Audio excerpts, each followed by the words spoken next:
Hola, soy Rachel Hola, soy Has. y este es el segundo episodio de la segunda temporada de HES Huellas de Santidad. Y en este episodio hablaremos sobre evangelizar por todas partes. Y para empezar, evangelizar no es algo inventado por nosotros, sino que nace de Dios y es salido por Dios o de Dios, como dice en el Catecismo de la Iglesia Católica en el numeral 423, salido de Dios, bajo del cielo, ha venido en carne, porque la palabra se hizo carne y puso su morada entre nosotros. Y en el numeral 429 nos dice, de este conocimiento amoroso de Cristo es de donde brota el deseo de anunciarlo, de evangelizar y de llevar a otros al sí de la fe en Jesucristo. Y al mismo tiempo se hace sentir la necesidad de conocer siempre mejor esta fe. Todos estamos llamados a ser testigos de ese amor, del amor de Dios en todo momento y lugar, no solo dentro de la iglesia, como nos dice en Mateo 28, 19, 20. Vayan pues y hagan que todos los pueblos sean mis discípulos. Qué locura de amor, la locura de la que hablas de ese amor de Cristo para con nosotros. Y también es una locura absoluta que podamos ser cristianos en cada uno de nuestros ambientes. Sí, cada uno. Capaz pensabas que solo debemos ser buenos cristianos en la iglesia, esa una hora en la misa y al salir, después a la normalidad. En el grupo del catecismo, en el grupo juvenil o en el movimiento, ahí también. Pero no. La misión de ser cristianos es 24/7, 365 días del año. Y sí, nosotras también gritamos muchas veces, qué difícil.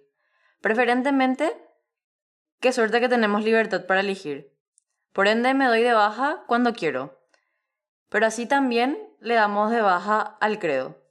Me acuerdo que una vez estábamos en un momento de corazón abierto en una misión, que fue mi primera misión, y estábamos todas mujeres y todas estaban dando su testimonio y era un momento en serio muy emotivo para todas.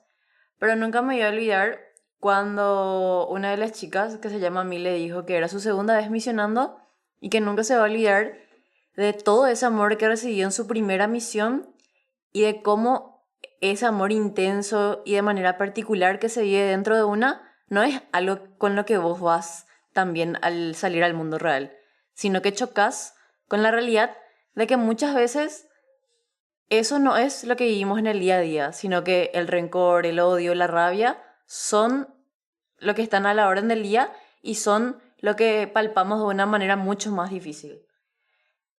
Entonces, en ese momento no sabía lo que ese spoiler que ella me estaba dando, pero después comprendí lo que ella quiso decir con eso, porque es cierto, nosotros estamos en la misión y todo es cantar, rezar, amar, hablar, ir a misionar. Estás súper cansado con el físico abajo, pero con una plenitud del alma que solamente se puede explicar viviendo. Yo te puedo contar de mil maneras lo que es misionar, pero solamente viviendo esa experiencia uno verdaderamente puede sentir lo que es.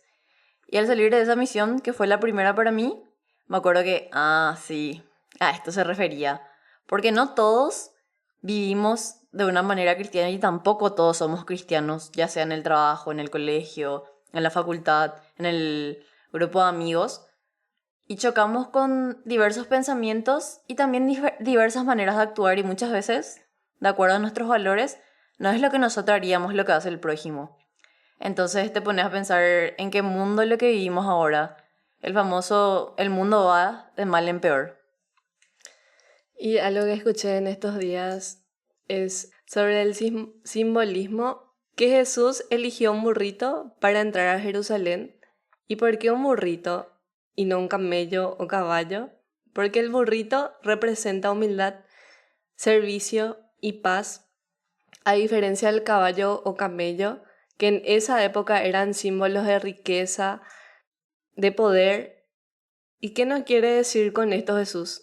Que Él no busca el prestigio ni la grandiosidad, sino corazones humildes dispuestos a servir.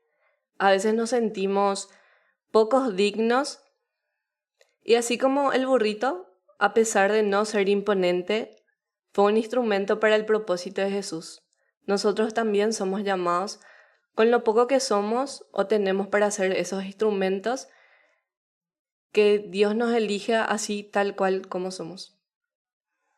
Yo creo que para la pequeñez nunca va a haber un límite o un basta, porque si miramos el testimonio vital y preciosísimo y primero que tenemos, que es el de Jesús, siempre hay oportunidad de rebajarnos más.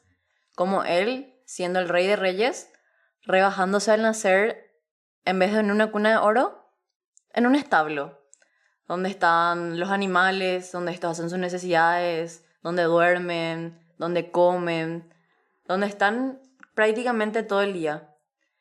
Cuando creces en una casa en silencio, en donde el silencio también es una gran respuesta de humildad y de pequeñez, porque Jesús, dentro de la Biblia, si bien se conoce hasta su desaparición en el templo, después de eso hay años en donde de Jesús no sabemos nada. Y posterior a eso, vuelve él después, en el momento del Cuaresma, de las bodas de Caná, y toda su historia hasta su muerte y resurrección. Después podemos pensar en cómo él le decía a su padre que separe de él ese cáliz. Y su papá, si verdaderamente ese era el deseo de él, podía hacerlo. Pero él sabía que él tenía también una misión y se rebaja nuevamente a ser condenado, o sea, a ser condenado por pecadores, por humanos, por personas que obviamente eran como nosotros. Estamos muy, pero muy por debajo de Cristo. ¿Y él qué hace? Él simplemente guarda silencio, se pone a la orden de ellos y hace todo lo que ellos dicen. Se postra frente a todo el pueblo, es crucificado con una corona de espinas en lugar de una corona de las joyas más preciosas, es latigado por instrumentos que fueron tocados por todos los animales, por miles de insectos y de cosas que pasaron, y posterior a eso a él. Es obligado a llevar una cruz en la cual cae y cae y cae, de una manera representativa también de cómo nosotros caemos cada vez que no buscamos evangelizar en nuestros ambientes. Y Dios no nos pide que nosotros hagamos lo mismo que Él hizo en todo ese tiempo de vida, sino que hoy estoy en la facultad y ¿cómo puedo empezar a evangelizar? Hoy estoy en casa y ¿qué tengo que hacer para tratar de hacer el ambiente un poco más sano, un poco más feliz, un poco más santo? Así como estabas diciendo, Has, sobre muchas veces debemos de guardar silencio y hacernos pequeños, viviendo así una fe auténtica, demostrando con nuestras acciones, ni siquiera necesitamos decir mucho, así como decía San Francisco de Asís. Predica el Evangelio en todo momento, si es necesario, usa palabras. ¿Y qué nos quiere decir con eso? Que muchas veces en nuestro entorno ni siquiera necesitamos abrir la boca, sino que con nuestras acciones ya somos testimonio y de esa manera también evangelizamos.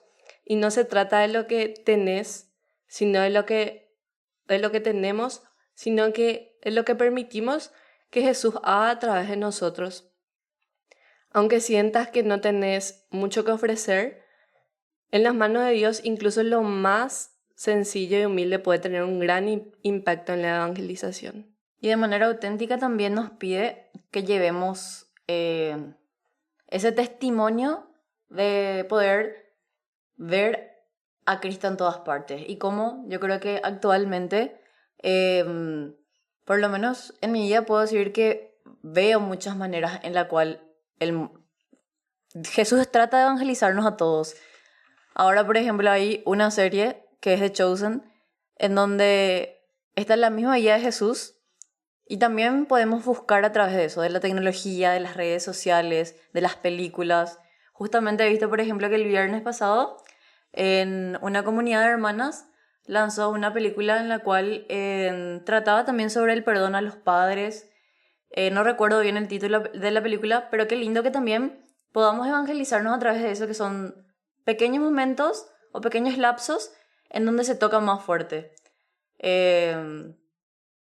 Por lo menos en el lugar donde nosotros vivimos con Rachel, hay millones de grupos, de movimientos, de carismas, de lugares a donde uno puede recurrir para poder formarse y evangelizarse a sí mismo.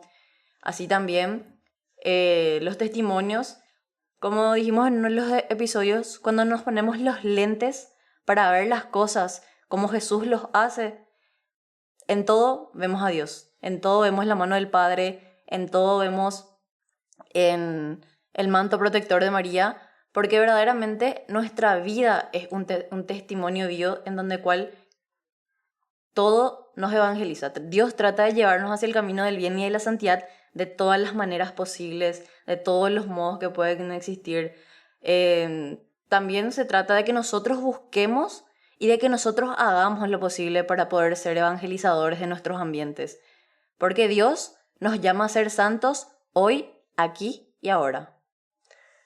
Y hoy en día hay muchos retos que debemos enfrentar porque tantas cosas se distorsionan, pero así como menciona Haas, también encontramos formas cotidianas de ser luz y sal en nuestro entorno, mostrando el amor de Cristo en cada acción. Tenemos tantas herramientas para impactar. Tenemos hoy en día series, como lo que estamos haciendo hoy con Haas Podcast, que es súper lindo que podamos encontrar maneras de seguir evangelizando en todas partes, y yo creo que esto es una de las maneras también, hablando en redes sociales de Dios, mostrando cómo es la vida, que cuando uno lleva a Cristo es tan diferente y se nota el amor de Dios con tan solo nuestro actuar o cómo hacemos llegar esa palabra a las demás personas. Y no recuerdo bien qué santo decía, pero que el único contacto que muchas personas van a tener a través de Cristo es nuestro testimonio. Y es una realidad tan cierta, porque hay personas que no nacen dentro de una casa donde se habla de Dios, que no nacen en un lugar o en ambientes donde se les guía para llegar al cielo. Entonces, un día en el trabajo, en la facultad, en la escuela, en una ronda con amigos, puede ser ese momento en donde tu vida, tu manera de actuar, tu manera de ser, de hablar, tu manera de amar, son las maneras en las cuales vos podés mostrarle al otro cómo verdaderamente Dios, Jesús y María son instrumento de nosotros también. Y nosotros, por medio de ellos, somos instrumentos para el mundo. Qué vital e importante también es comprender que somos instrumentos a pesar de nuestra pequeñez, como dijiste. Muchas veces nosotros nos sentimos los burros de la clase o del ambiente o de los lugares donde estamos los más tontos, los más pequeños. Y la realidad es que Dios eso quiere. Quiere que seamos pequeños, que aceptemos nuestra pequeñez y que dejemos nuestra pequeñez en sus manos. Porque solamente Él de esa pequeñez puede hacer grandes cosas. Y para mí siempre, pero siempre el mayor ejemplo de eso es Pedro, que era un ser analfabeto, ignorante, pecador como todos nosotros. Y fue el que le negó a Jesús 3 veces. Le dijo a toda la multitud que no sabía quién era. Y Jesús, frente a él, siendo condenado, ni siquiera eso lo inmutó para decir que sí, que era su maestro, que era su señor. Entonces, si Jesús eligió a Pedro, ¿por qué no me puede elegir a mí? Que tengo también tantas capacidades y virtudes. A veces tenemos que fregarnos un poco en los ojos y también darnos cuenta de que verdaderamente somos personas amadas con virtudes y somos elegidas para que así Jesús también de nosotros pueda hacer maravillas. Y así como estabas hablando de Pedro, también hay un relato bíblico que habla de una samaritana cuando Jesús estaba recorriendo, tiene mucha sed y se queda cerca de un pozo. En eso viene esta mujer, una samaritana, y Jesús le pide el agua. Y la samaritana se sorprende porque ella, viviendo una vida desordenada y con muchos hombres, a pesar de su historia, de esa vida difícil, Jesús le invita a anunciar su palabra, A pesar de su condición y de la percepción que otros tenían de ella, la samaritana se convierte en una evangelizadora. Y esto nos deja que uno no necesita de ser perfecto para ser instrumento, y también que Jesús, sin importar su pasado, sus limitaciones, le escoge para llevar la palabra. Y todos realmente somos escogidos, no importa tu pasado, hoy podés hacer la diferencia y anunciar esa palabra, esa verdad que se hizo carne, y así como Dios, con tanto amor y misericordia hacia nosotros, le hizo presente en medio de nosotros a Jesús, para que así como Él, con su testimonio, nosotros también seamos testimonio para los demás. Bueno, entonces a través de esto también queremos invitarte a que reconozcas tu pequeñez y reconozcas que sos tan importante para el plan de Dios como cada uno de nosotros. No es porque Rachel y yo estemos frente a un micrófono y tengamos un episodio de Spotify y en YouTube que somos más santas o más perfectas que los demás, claro que no, sino que simplemente queremos tratar, porque eso es lo que hacemos, tratar de ayudar a otras personas, así también como muchas personas nos ayudaron a nosotros a lo largo de nuestra vida, desde nuestros padres, nuestros abuelos, amigos, como dije en uno de los episodios, hasta mis amigos que son ateos o agnósticos, puedo ver a través de ellos mensajes de Jesús, de Dios y de María, por su manera de pensar, por su manera de ser. Y hace unas semanas vi con mis nenas del movimiento una película del testimonio de la vida de un padre llamado Pablo Domínguez. La película se llama La Última Cima, se las recomiendo muchísimo, en donde en un momento sus amigos decían que cuando se iban a confesar con él, se iban y le contaban así el pecado más grave que podían cometer en su vida, y él con mucho ánimo, bien, venga, dale, lo importante es reconocerlo. Mañana empezamos como si fuera el primer intento. Entonces, si pensás que no podés ser instrumento, te decimos, no, dale, el primer intento empieza mañana, el primer intento puede empezar hoy. Lo importante es que vos te pongas a disposición de él y a través de sus manos él va a hacer grandes maravillas. Si llegaste hasta acá, muchísimas gracias por escucharnos. Rezamos por ustedes y su camino de santidad. Recen por nosotras y nuestro camino de santidad.